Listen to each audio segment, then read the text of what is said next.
Hello everyone! So today I decided to show you my beautiful bookshelf because I thought it would be fun.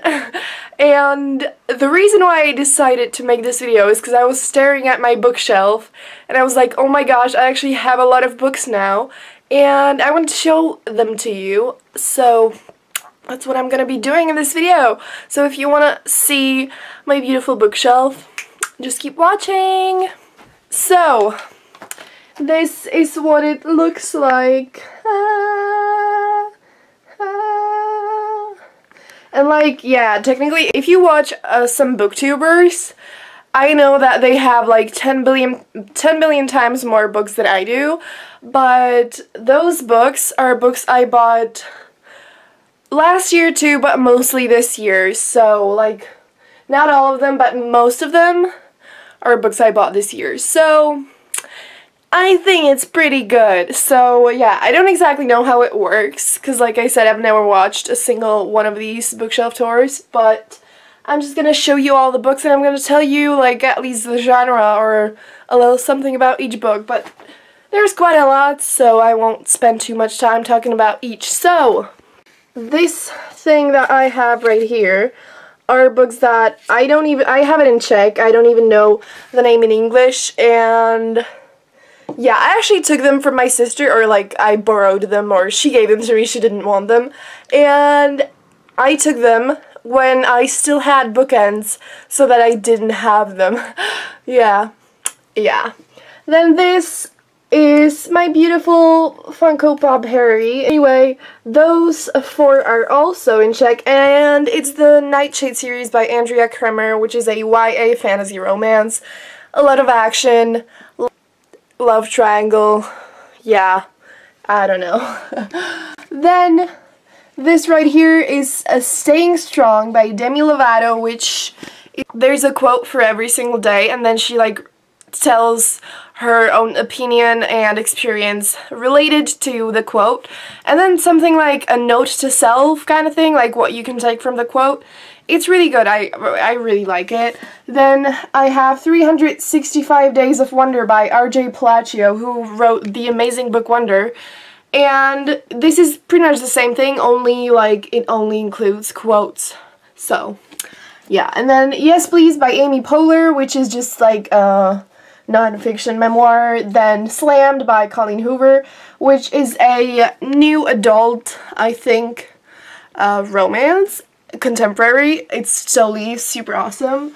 Then Steal Like an Artist by Austin Kleon, which is a book about like creativity mostly. Then I have these books also in Czech, which is the Wings series. It's like also a fantasy romance. It's really good though. I feel like no one's ever read it. I've never heard anyone talk about it, but it's pretty good. I read it quite a long time ago, but I liked it. And here I have The Vampire Academy, also in Czech. I haven't actually read that, but it's, again, a fantasy romance. And again, I took this from my sister when I had bookends. Then I have the first book from the series Shatter Me by Terry Maffei, which is a dystopian. And then I have the Firelight series by Sophie Jordan, which is again a fantasy romance, and it's really good. And YA, yeah. And then I have It's Up to You New York by Tess Daly, which is like a contemporary romance. Nothing like too... I liked it, but if you don't like romance, or if you don't love romance, then no, it's not necessary to read it. Then, the best books on the entire bookshelf, ACOTAR and Akhimov by Sarah J. Maas, which is the best fantasy romance series ever. And yeah, fantasy romance is my favorite genre, by the way. If you read anything from this bookshelf, read this, please.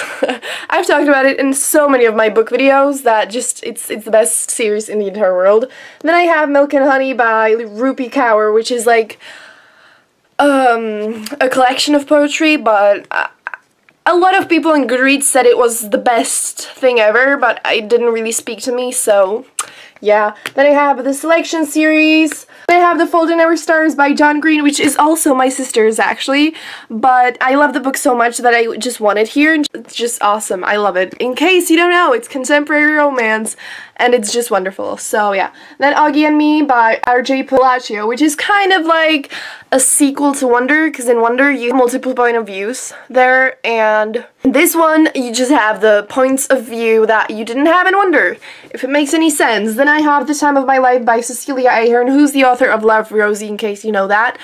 It's also contemporary romance, I don't exactly know. How to Be Single by Liz Tuccillo, which is a contemporary romance. I don't even know if it involves romance, because you know, How to Be Single, yeah, I don't really know, but it was made a movie this year, I think, so maybe you know that.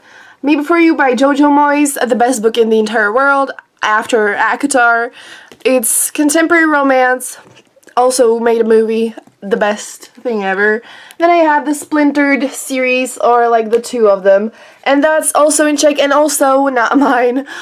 I have so many books that are not mine on this bookshelf, I'm like, yeah, but also a lot of books that are mine. Yeah, anyway, Splintered, that is a retelling of Alice in Wonderland. It's pretty good. It's kind of like creepy and crazy, and yeah. Then Flawed by Cecilia Ahern, which I actually don't exactly know what it is. I think it's a dystopian. I'm not entirely sure though. Then Big Magic by Elizabeth Gilbert. It's a nonfiction about creativity, absolutely beautiful. Then Grow Up by Laura Bates. That is about feminism and just nonfiction and just about life, pretty much. Absolutely, totally freaking awesome. Then I have Hermione. Woo. Then The Siren by Kiera Cass. That's like, that's kind of like a fantasy romance, but not like high fantasy. It's in this world, only with some fantastical things, yeah. Then I have All the Bright Places by Jennifer Niven, which is a contemporary romance. Before I Fall by Lauren Oliver, also a contemporary romance.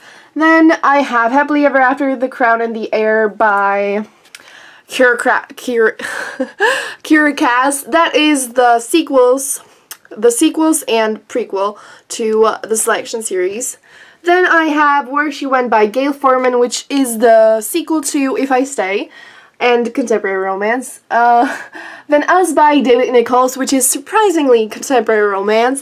And then on the other side by Carrie Hope Fletcher, also contemporary romance by the best one and only Carrie Hope Fletcher, who is also a YouTuber and absolutely awesome. Her channel is Way Past My Bedtime, which is the best name ever, and she's just awesome, so you should check her channel out, and this book too. Even though I haven't read it, I'm sure it's pretty dang good.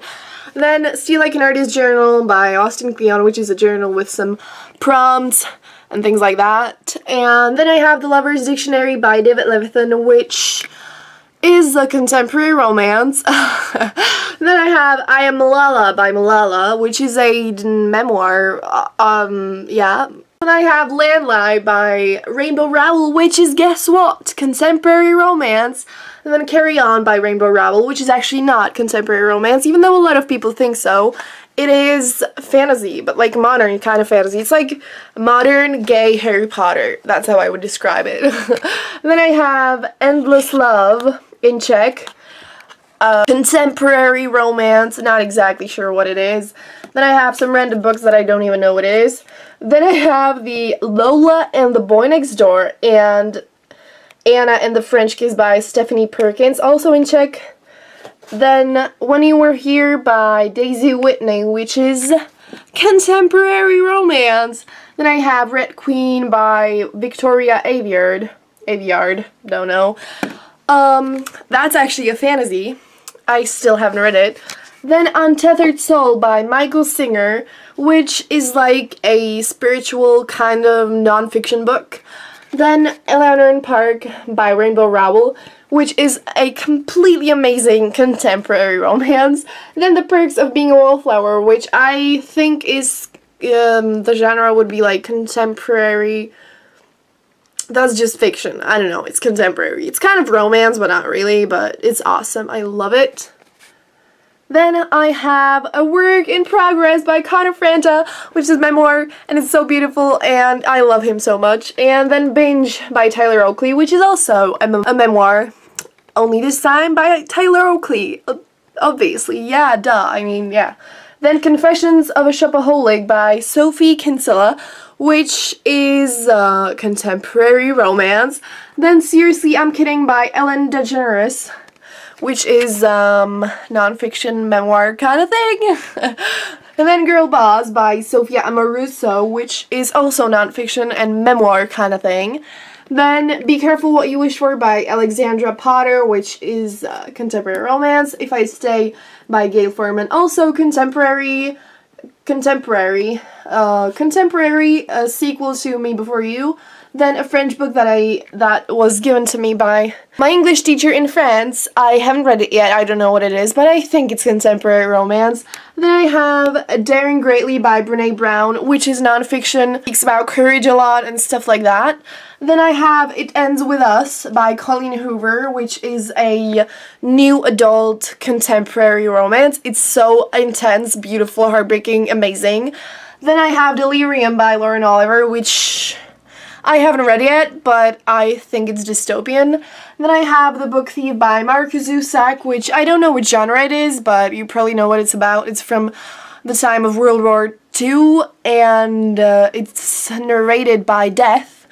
And then I have Every Day by David Levithan, which is a contemporary romance. And lastly, I have You're the One That I Don't Want by Alexandra Potter, which is again a contemporary romance. I really hope you enjoyed it. I actually had a lot of fun filming it, only I spoke really fast, I feel like, and I don't know if I said enough information, but I really didn't want it to be like 20 minutes long. So yeah, I hope you enjoyed it, and I hope that you have a wonderful day today. And yeah, that will be it for this video, and see you in the next one, guys. Let me know if you like my bookshelf, by the way. Yeah, anyway, bye!